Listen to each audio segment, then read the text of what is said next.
We'd been driving for about 7,000 years, or at least that's how it felt. My brother, Stephen, drove slower than our grandma. I sat next to him in the passenger seat with my feet up on the dashboard. Meanwhile, my mother was passed out in the back seat.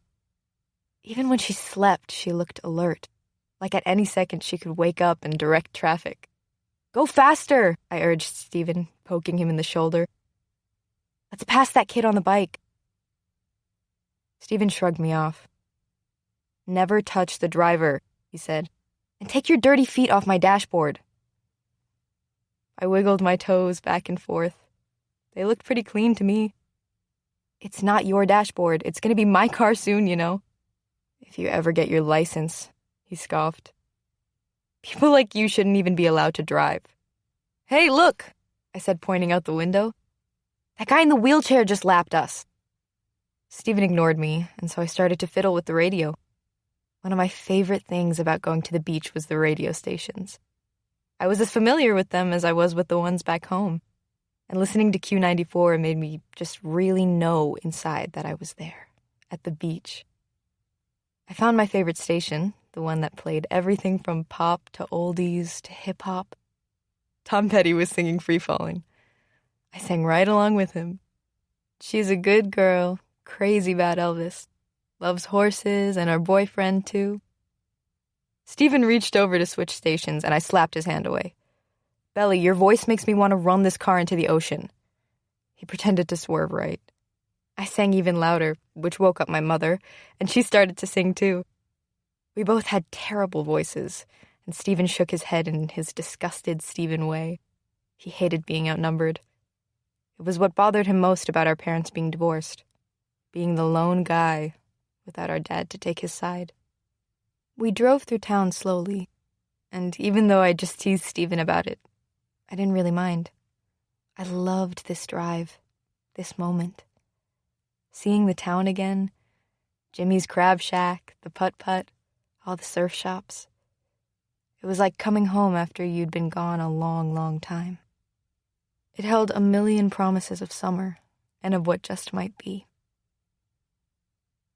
As we got closer and closer to the house, I could feel that familiar flutter in my chest. We were almost there. I rolled down the window and took it all in.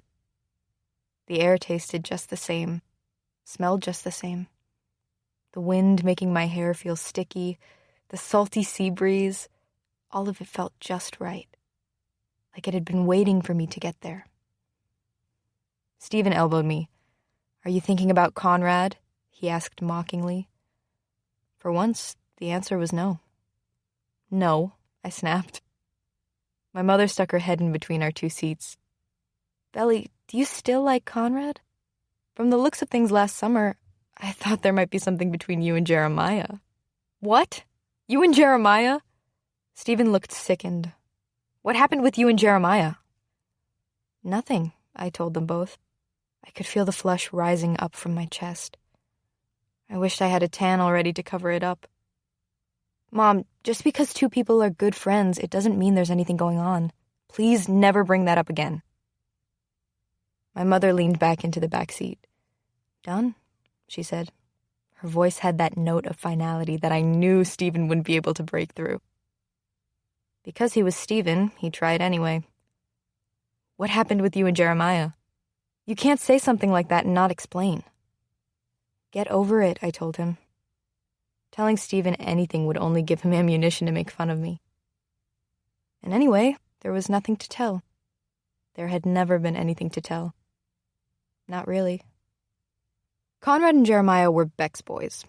Beck was Susannah Fisher, formerly Susannah Beck. My mother was the only one who called her Beck.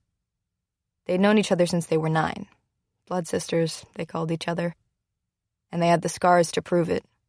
Identical marks on their wrists that looked like hearts.